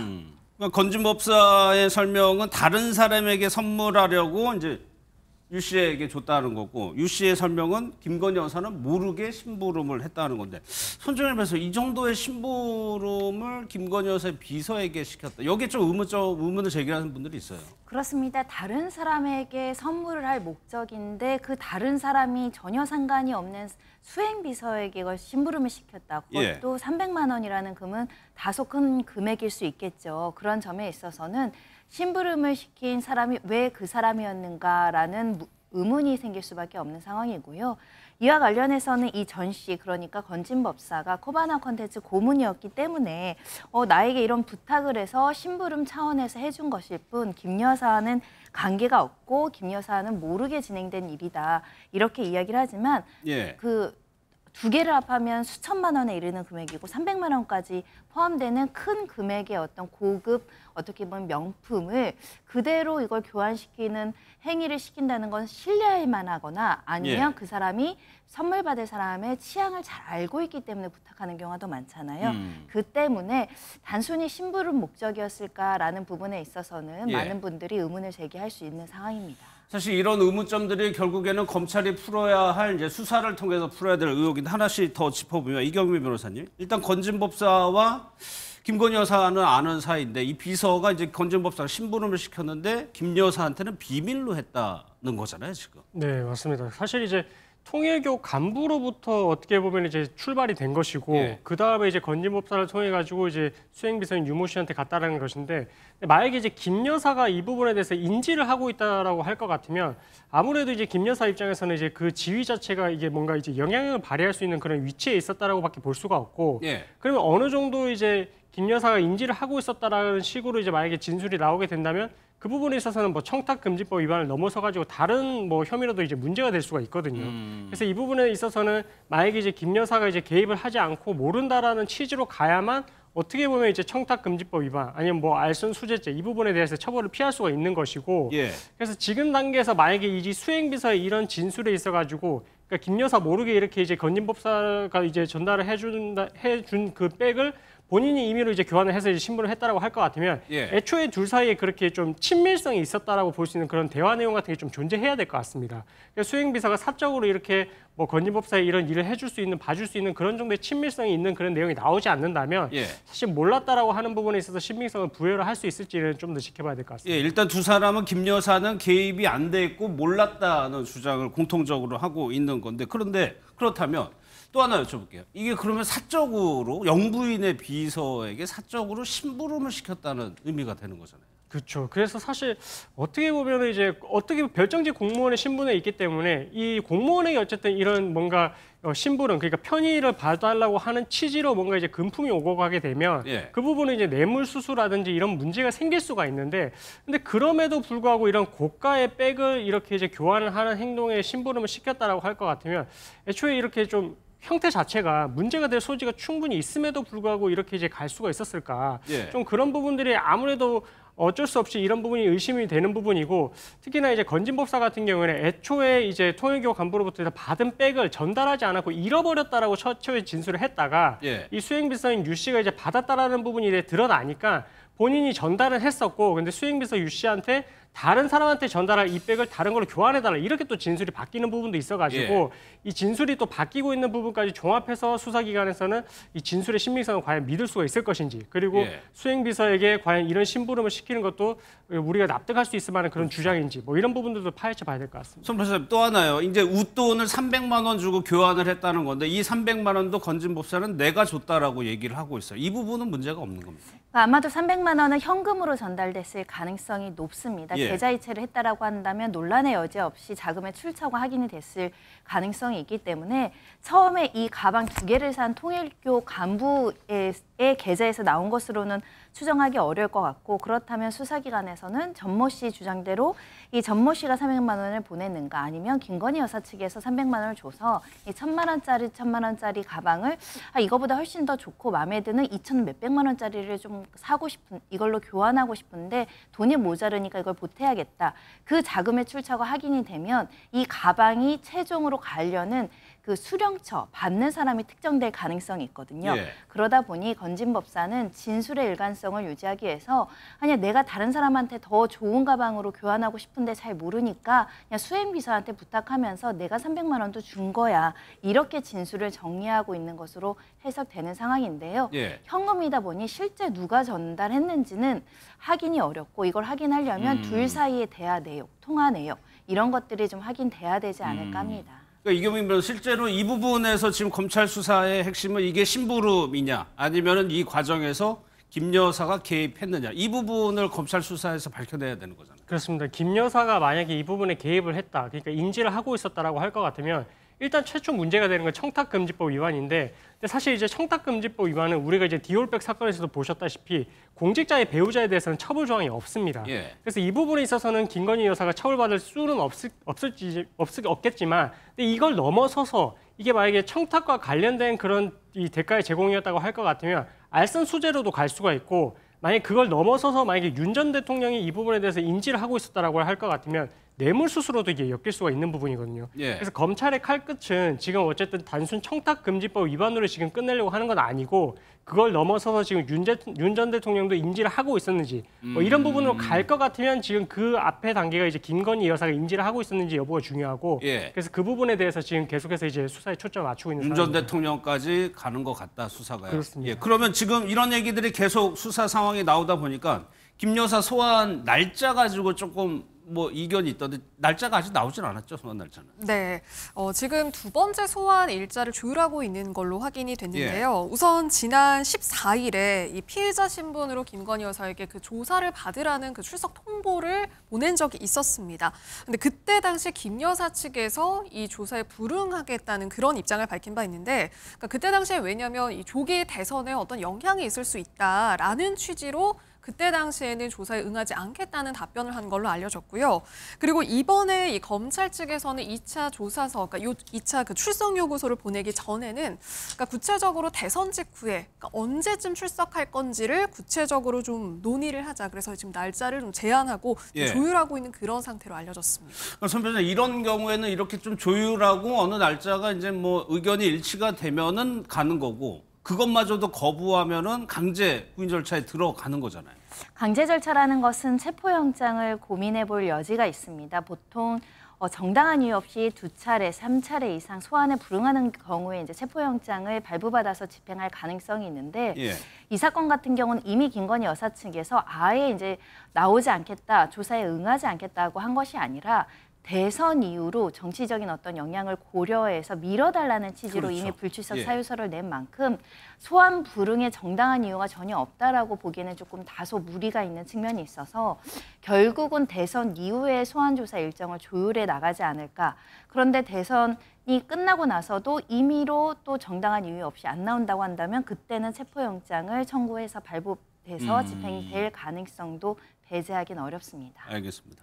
다음 소식은 백종원 대표 관련 소식인데 이제 핵심 브랜드 중에 커피를 파는 백다방이라는 브랜드가 있습니다. 그런데 여기서 이제 제품 가격을 좀 인상한다는 소식이 들려왔는데 원래 이 브랜드가 좀 저가 커피로 유명한 곳이잖아요. 네, 사실 그 따뜻한 아메리카노 기준으로 그동안은 1,500원이었습니다. 그런데 예. 200원 인상해서 1,700원으로 하겠다 이렇게 최근에 밝혔는데요.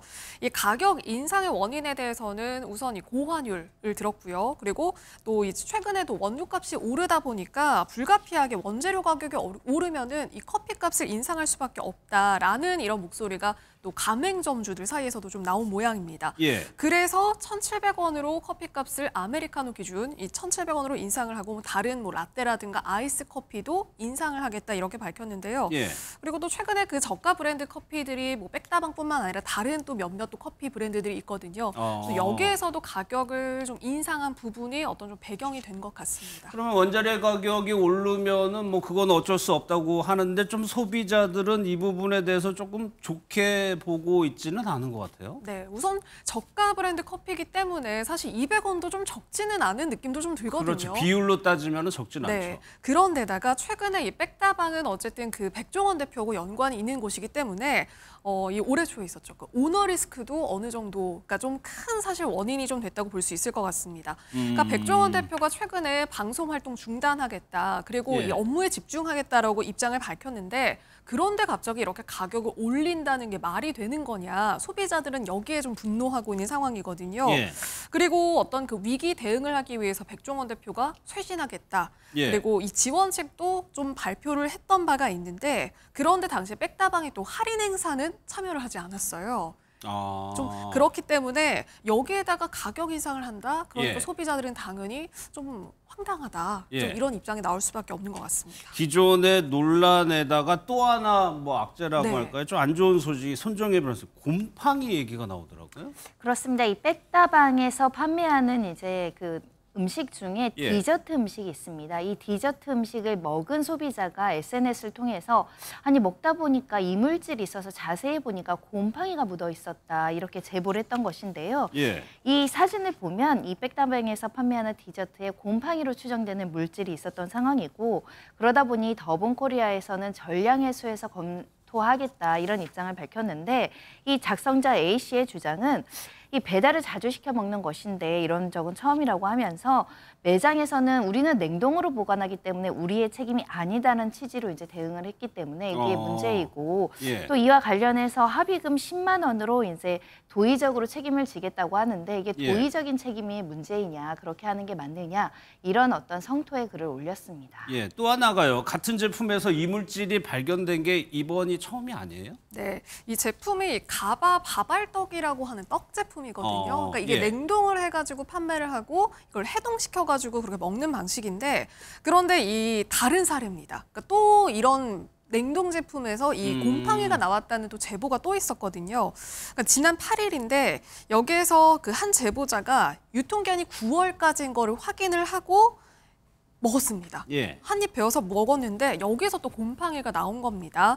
그래서 이 백다방에다가 소비자가 연락을 해가지고 좀 따졌더니 우리는 지킬 거 다 지켰다라는 예. 입장이 처음에 돌아왔고요. 심지어 본사에서는 이걸 만든 제조사 잘못이다라고 또 해명을 했습니다. 그런데 예. 제조사에서는 어쨌든 책임은 인정은 하면서도 10만 원을 줄 테니 합의서를 써달라 또 이런 제안을 해봤다고 하고요. 예. 그래서 더본코리아, 백다방, 제조사까지 모두 책임을 회피하는 그런 모양새여서 이런 좀 분노가 좀 나오고 있습니다. 그러니까 손정임 선생님, 제조사가 따로 있고 판매하는 곳은 또 따로 있고 그래서 서로가 좀 책임을 좀 떠넘기는 듯한 모습도 보이는 것 같은데요. 그런데 우리가 보통의 어떤 물건을 살 때 제작하고 유통하고 판매하는 게 다 분류되어 있지만 최종적으로 그 판매 업체의 브랜드로 물건을 판매를 했는데 문제가 생겼을 때는 예. 판매처에도 적극적인 본인의 브랜드 이미지를 관리하기 위해서라도 고객들의 불만과 민원과 손해에 대해서 적극적으로 배상하고 향후에 문제의 소재가 어디 있는지를 분석을 해서 실제 제조를 한 업체의 책임이다. 그러면 내부적으로 어떤 책임의 비율을 따져서 손해배상을 처럼 가리면 될 것인데 예. 처음부터 소비자한테 이거는 우리의 잘못이 아니에요. 우리는 보관을 냉동을 잘했습니다 하면 소비자 입장에서는 유통 과정에서 문제가 있었는지 보관에 문제가 있었는지 제조사의 잘못인지 가려내기도 어려운데 이거 전부 다 저희 책임이 아닙니다. 이렇게 책임 회피를 한다라고 한다면 사실은 피해 구제보다는 책임을 회피하기에 급급하다라는 인식을 주기 때문에 이 브랜드의 이미지나 어떤 신뢰도를 낮추는 행위라고 보이겠죠. CS 그러니까 고객의 환불이나 민원은 적극적으로 대응했어야 함에도 불구하고 우리 책임은 아닌 것 같은데요. 너무 방만하게 생각한 게 아닐까 싶습니다. 예. 이 과정에서 또 하나 조금 논란이 되는 부분이 이 부분도 또 어떻게 봐야 되는지 모르겠는데 이제 합의서를 작성을 하면서 금액을 이제 보상적으로 10만 원을 줬다. 이 부분에서 좀 논란이 있나 봐요. 그렇죠. 이게 합의금이 또 적정한가 뭐 이런 예. 이야기도 나오고 있는 것 같은데 그 말씀하셨다시피 뭐 제조, 판매, 그다음에 이제 유통돼서 이제 관리를 하는 그것까지 책임의 소재가 지금 누가 있는지가 지금 밝혀지지 않은 상태이기 때문에 사실 이 상태에서는 지금 도의적인 책임으로서 10만 원에 합의를 하자고 했다라는 게 결국은 좀 우리 소비자들 입장에서는 빠르게 그냥 입막음을 하려고 시도를 하는 게 아닌가 뭐 이렇게 좀 해석이 될 수도 있는 부분인 것 같거든요. 그래서 지금 어쨌든 이 책임 소재가 명확히 가려지지도 않았고 심지어 이 곰팡이 같은 경우에는 인체에 있어서도 이제 심각한 어떻게 보면 위해를 일으킬 수도 있는 그런 이제 상황이기도 하니까 사실 이때 상태에서 지금 상태에서는 뭐 합의 여부를 논하기보다는 이 다시 재발 방지를 위한 노력을 하는 동시에 뭔가 법적으로 책임이 있는 부분에서는 책임을 지는 자세가 맞지 이걸 빠르게 수습하기 위해서 도의적으로 10만 원에 합의를 하자 이거는 좀 약간 소비자들 입장에서도 오히려 조금 더 불만을 가중시키는 그런 행동인 것 같습니다. 그런데 이런 것들에 있어서 이런 합의금이 적정한 합의금이 얼마냐에 된 거에서는 사람마다 좀 생각이 다를 수 있잖아요. 그렇죠. 그래서 이제 법적으로는 그냥 이제 실무에서는 보통 이제 검찰에서 합의를 할 때 보통 일주 그러니까 전치 일주에 해당할 때는 50만 원 정도를 기준으로 삼습니다. 근데 이 사건 같은 경우는 사실 이제 아직까지는 뭐 신체에 어떤 손상이 발생했다 이건 없지만 근데 만약에 이제 그 복용을 했다라고 하면은 또 이제 문제가 될 수 있는 소지도 있었고 그래서 보통의 경우에 뭐 과실치상이라고 했을 때는 합의금을 보통 실무에서는 그래도 이제 100에서 500만 원 정도 사이로 보통 왔다 갔다 하거든요.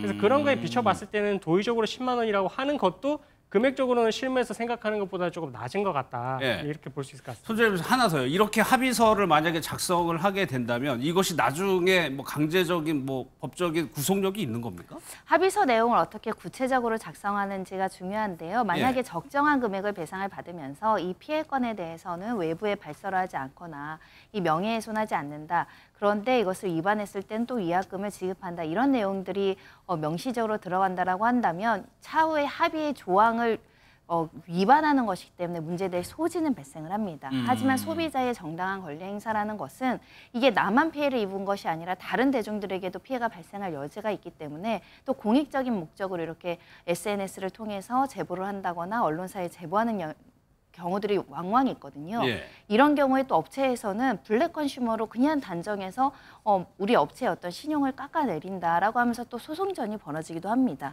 그런데 현대 사회에서는 소비자들의 평가가 굉장히 중요하잖아요. 어떤 문제가 생겼을 때 이 문제를 어떻게 대처하는지를 가지고 기업의 어떤 신뢰도를 측정하는 경우가 있어서 비록 더본코리아가 곰팡이 문제와 관련해서는 본인들의 책임이 아니고 실제 납품받은 업체의 책임일지언정 이 납품업체를 선정한 것도 더본코리아의 어떤 관리 감독 안에 있는 것이잖아요. 예. 그러면 우리가 이것을 재발되지 않도록 철저하게 유통 관리를 할 수 있고 이 문제가 또 재발되는 경우에는 이 납품업체를 교체를 한다던가 더 직원들에 대한 관리를 충실히 하겠다던가 이런 여러 가지 약속을 했다라고 한다면 이 소비자께서 이렇게 SNS를 통해서 조금 예. 부족하다, 아쉽다, 분노한다 이런 취지의 글을 썼을까 의문이고요. 그런 면에서는 조금 더 적극적인 조치가 필요해 보입니다. 예. 백종원 대표는 이런 가맹 점주들을 위해서 전폭적으로 지원하겠다는 의사를 밝혀왔죠. 영상을 한번 보도록 하겠습니다.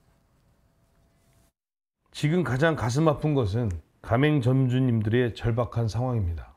가맹 점주님들은 더본코리아의 동반자이자 가족 같은 분들입니다. 이미 발표한 긴급 지원 대책과 별도로 브랜드별로 전폭적인 지원 방안을 추가로 시행하겠습니다. 다시 새롭게 도전하는 더본코리아의 가맹 점주님들을 따뜻하게 응원해 주시길 간곡히 부탁드립니다. 그래서 백 대표는 좀 여러 가지 대책을 내놓고 있는 것 같습니다. 본사 차원에서 상생위를 꾸릴 예정이고 또 손중혜 변호사님, 백 대표 본인의 사제 출연까지도 검토를 하고 있다고 그래요? 네, 백종원 대표가 책임감을 강하게 느끼는 것 같습니다. 왜냐하면 본인의 어떤 리스크 때문에 일부 점주들에게 피해가 전가되는 부분들에 대한 목소리를 들으면 본인이 사제를 털어서라도 이것을 어떻게 해결해야겠다 이런 생각을 했던 것으로 보여서 개인 재산을 일부 출연해서 각종의 어떤 공익적인 차원에서 지원이나 또 점주들에 대한 피해 지원 또는 소비자들의 피해 지원 이것을 하겠다라는 입장을 밝히고 있는 것이고요. 예. 특히 이제 점주 그리고 본사 직원 외부 인원들이 참여한 상생위원회를 통해서 현장의 목소리나 개선될 사항에 대해서 적극적인 목소리를 듣겠다라고 어떻게 보면 이제 진실성 그리고 굉장히 우리가 환골탈퇴하겠다라는 의지도 담고 있는 것 같습니다. 알겠습니다. 다음은요. 손흥민 선수 관련해서 기분 좋은 소식이 오늘 새벽에 들려왔죠. 유로파리그 결승전에서 우승을 했습니다. 영상을 준비했습니다.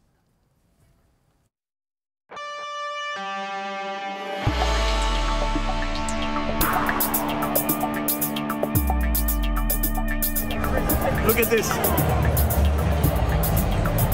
I lift. Somebody push me and hide the trophy.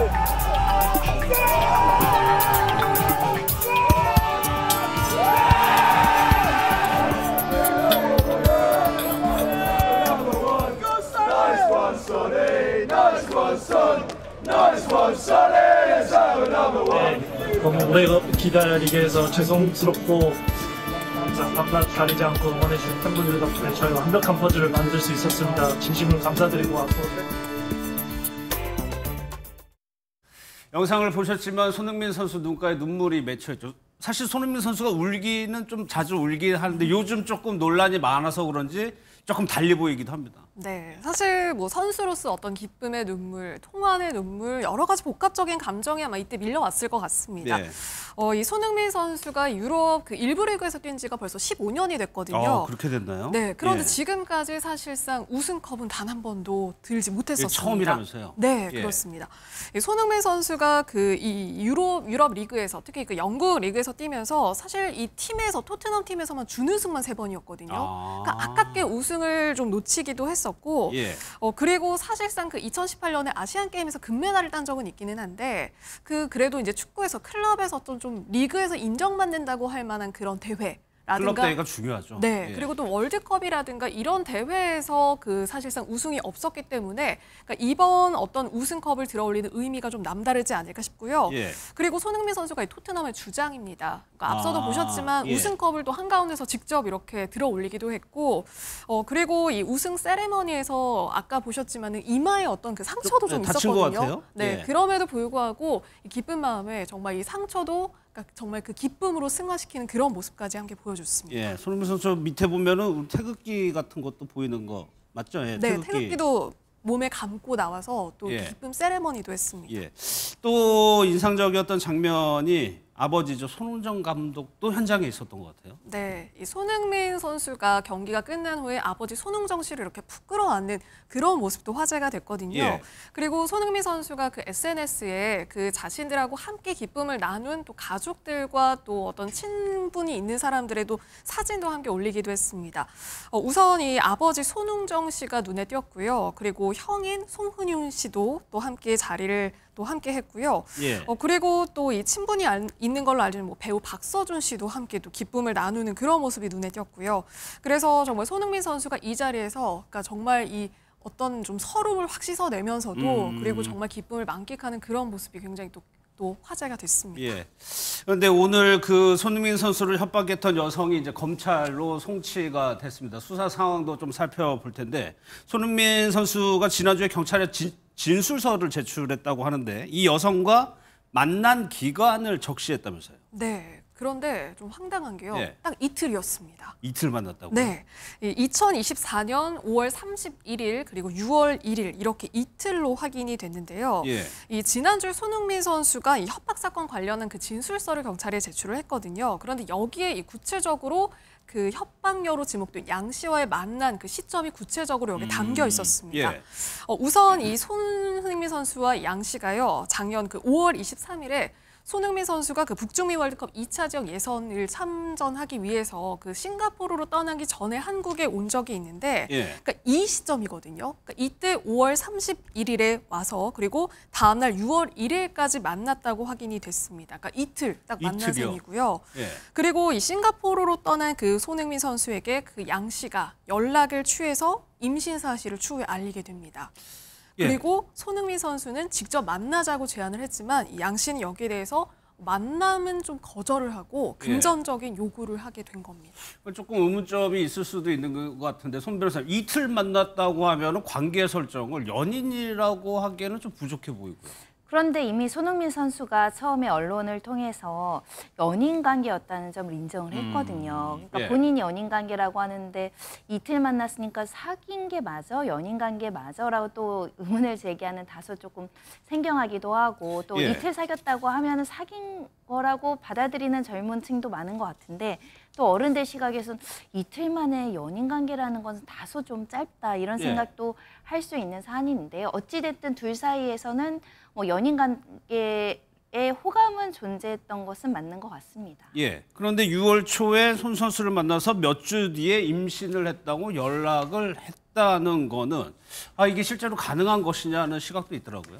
일단 이 점 때문에 손 선수 측에서도 임신했다고는 하지만 손흥민 선수의 아이라고 보기에는 시점상 불일치하다 이런 주장이 나왔던 게 아닐까 생각을 합니다. 예. 임신하긴 한 뭐 보통 이제 3주, 4주 만에 확인하는 경우도 있습니다. 임신 테스트기나 산부인과에서 임신 확인 자체를 할 가능성도 있고 일부는 또 초음파 사진도 3, 4주 지나면 확인이 되긴 하는데 지금 확인돼서 연락한 시점은 정확하게 확인이 되지 않지만 몇 주라고 하는 거 보니 다소 굉장히 짧은 기간 만에 저 임신했어요 이렇게 연락이 온 것으로 추정이 돼서 조금 의구심이 남는 단기간에 어떤 임신을 확인했다라는 점은 의문을 가질 수는 있지만 또 불가능한 것은 아니다. 3주 만에 2주 만에 임신을 확인하는 경우도 있습니다.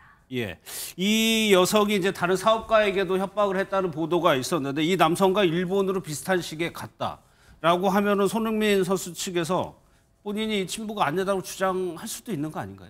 뭐 손흥민 선수 측에서 그렇게 주장을 할 수도 있는데 근데 사실 이 사건의 핵심은 이 친부인지 여부는 결국은 이제 공갈을 했다라고 하는 이 가해자 입장이 중요할 것 같습니다. 왜냐하면 정말 임신을 하지 않았다는 사실을 본인이 인지하고 있으면서도 손흥민 선수에게 협박을 통해서 금전을 갈취했다라고 하면 이게 어떻게 보면 공갈죄의 그 재질이 정말 더 안 좋은 상황으로 가기 때문에 실형의 그 수위도 이제 높아질 수가 있고요. 근데 이 여성 입장에서는 나는 정말로 손흥민 선수의 아이를 임신했다라고 이제 본인이 인지를 했다 그렇게 이제 믿었다라고 할 것 같으면 그러면 그 부분에 있어서는 뭐 허위 사실까지 이제 적시를 하면서까지 협박을 한 건 아니라서 뭐 양형에 있어서 이제 차이가 발생을 할 수 있고 그래서 손흥민 선수 입장에서는 뭐 여론이 중요하기 때문에 뭐 아이의 친부인지 여부가 중요할 수도 있겠지만 그거는 또 양형에 있어서 이제 가해자 측 입장에서 좀 중요한 부분이라서 아마 그 부분에 있어서는 가해자 측에서 이제 맞는지 여부에 대해서 그렇게 믿었는지 여부에 대해서 아마 입증은 좀 할 것 같습니다. 예, 이제 검찰이 또 추가 수사를 해서 기소를 하면 재판에 넘겨지게 될 텐데 3억 원이 건네줬다고 했어요. 그럼 손정혜 변호사, 이 여성이요, 이 3억 원을 만약에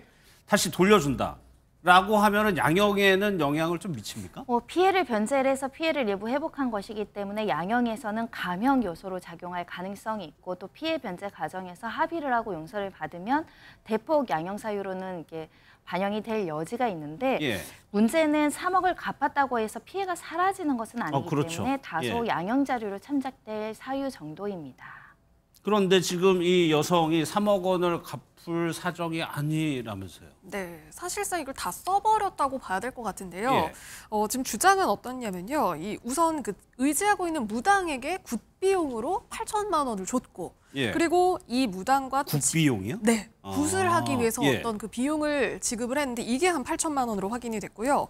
그리고 또 이 무당이 임신을 어떤 예언을 하면서 여기에 대한 어떤 좀 친분이 생긴 모양입니다. 그러면서 같이 명품관을 가서 쓴 돈이 1,800만 원이고요. 그리고 나서 이 여성이 또 이 월세 아파트로 이사를 하게 됐는데 여기에 보증금이 5천만 원이고 또 집을 새 집을 마련하다 보면은 또 여기에 뭐 가전이라든가 가구라든가 이런 것도 사야 되잖아요. 그러니까 이렇게 되면서 1년 사이에 한 3억 원을 거의 다 탕진한 거 아니냐 좀 이런 시각도 나오고 있습니다. 그러면 재판에서 이렇게 꼼꼼하게 봅니까, 내역을? 이게 돈을 어디에 사용하는지는 양형 자료로 사용할 수 있습니다. 왜냐하면 양형 자료를 보시면 이 공갈의 범죄의 동기가 진짜 생계비가 없거나 치료비가 어려워서 부득이하게 공갈한 것과 이렇게 사치하고 낭비하는 것은 양형에서는 큰 차이가 있을 수 있습니다. 알겠습니다.